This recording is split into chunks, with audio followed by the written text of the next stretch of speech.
ओम शांति। शिव परमात्मा के लाडले मीठे, कोटों में कोई भाग्यशाली जो अपना घर परिवार छोड़ के आए हैं, काम और आराम छोड़ के आए हैं, किराया लगा के भी आए हैं और थोड़ा बहुत संघर्ष करके भी आए होंगे। और शिव जिसको भोला कहा, वो आने पे ही राजी होके आपकी सब दुविधाएं, सब समस्याएं ख़त्म करता है और आपके सब अभाव और घाव भर देता है और आपको भरपूर संपन्न प्रसन्न, वो भी 21 जन्म के लिए करता है। तो इससे बड़ा भाग्य किसी का कभी भी हो ही नहीं सकता। तो आज हम इस रविवार को 2 टॉपिक लेंगे। एक तो 28 तारीख यानी परसों का दिन था। मनमोहिनी दीदी सुनी होगी आपने, उनका अव्यक्त होने का दिन था। तो हमने अपने पूर्वजों का ज्ञान होना चाहिए कि एक तो पूर्वज जो हैं अपने लौकिक परिवार के, जो हमसे पहले होके गुजर गए,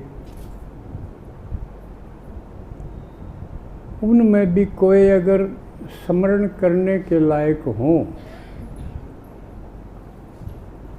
तो उनको स्मरण करना चाहिए।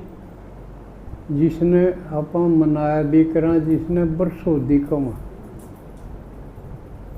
वर्ष में एक बार, बरसों का मतलब वर्ष में एक दिन, वो भी उनका वो दिन हो तो मच बेटर जिस दिन उन्होंने शरीर छोड़ा। नहीं तो ये श्राद्ध आवे हैं, उनमें तो हम याद करते ही। श्राद्ध यानी उनके प्रति श्रद्धा व्यक्त करते हैं, क्योंकि उन्होंने हमारे लिए कुछ न कुछ, किसी ने कितना हमारे लिए किया, करके गए हैं। और जो हमारे लिए कुछ भी करे, उसके प्रति हमने थैंकफुल तो होना ही चाहिए, उसका शान तो मानना ही चाहिए। तो बाहर का भी कोई हमारे लिए कुछ कर दे तो हमने थैंकफुल होना चाहिए। इसका नाम श्रद्धा भाव है, अहो भाव है। वो भी जैसे कोई बोझ का हाथ भी लुआ दे ठुआण में, तो भी दिल से निकला नहीं है कि तेरा भला हो गए, न मैंने इतनी देर से बाट होगी कि कोई आवे। ये तो छोटी सी बात है।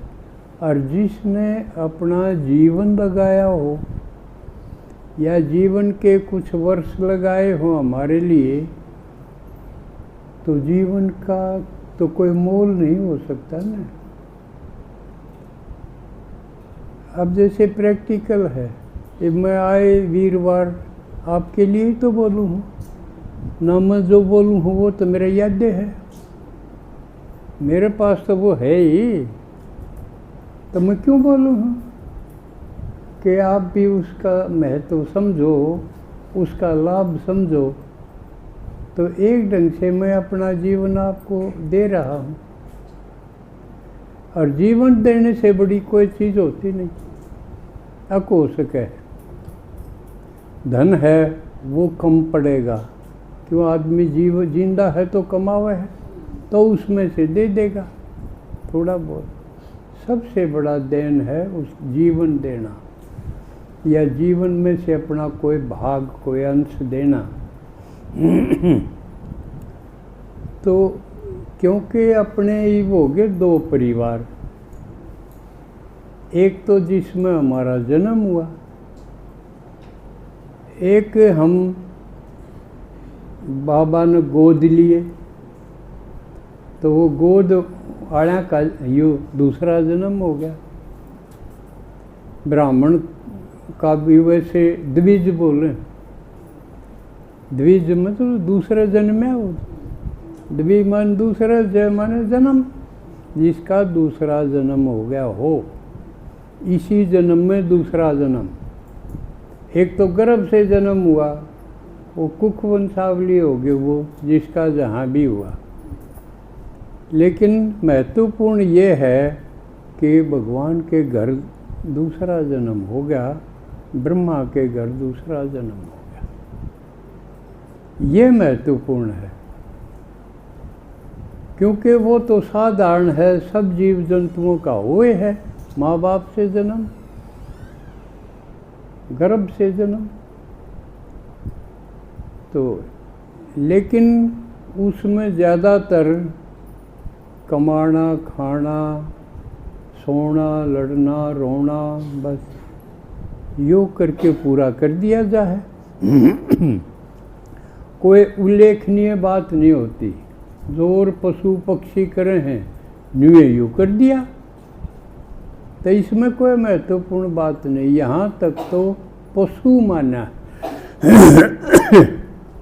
जो विद्वान हैं, महात्मा हैं, जो हुए हैं अच्छे लोग, उन्होंने यहाँ तक का जीवन पशु का जीवन माना है। आदमी बनना तो फिर इससे आगे शुरू होगा, और वो फिर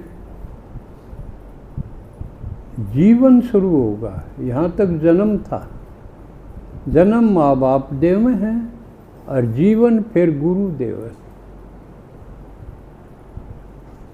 गुरु कौन है? जो इस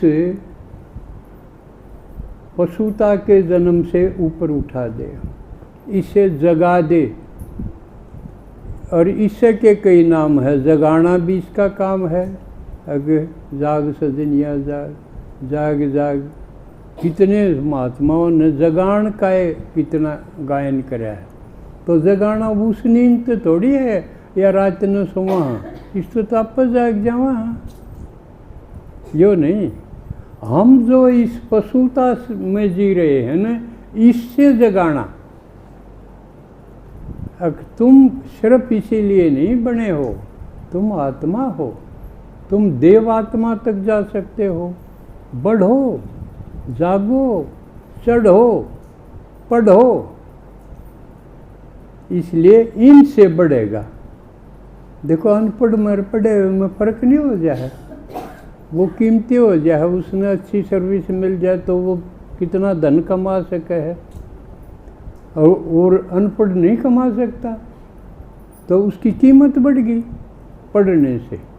इसी प्रकार अगर कोई चढ़ेगा, भगवान आके हमारी चढ़ाई करवावा।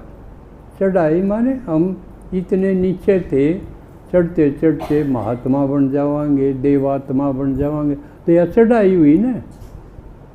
ऊपर उठना यानी बढ़िया बनना, जिसे थे उससे बढ़िया बनना, इसका नाम चढ़ना है। तो यो काम माँ बाप को नहीं कर पाते, किसे किसे के हो सके है। जो कर ब्रह्मा की बेटी थी, तो उसका बाप तो चढ़ानिया में हो गया। कौन थी? निर्मल शांता। तो वह तो कह सके है भाई मेरा बाप तो बाप भी है, टीचर भी है, और सतगुरु से मिलानिया भी है। मेरा भी है। हाँ। अब दीदी ने कह दिया भाई मेरा बाप भी। ठीक बात है, लेकिन ये तो कोई कोई होगा, तो वो भी भाग्यशाली हैं। तो उनको हम गुरु की श्रेणी में रखते हैं। तो दूसरा जो टॉपिक होगा आज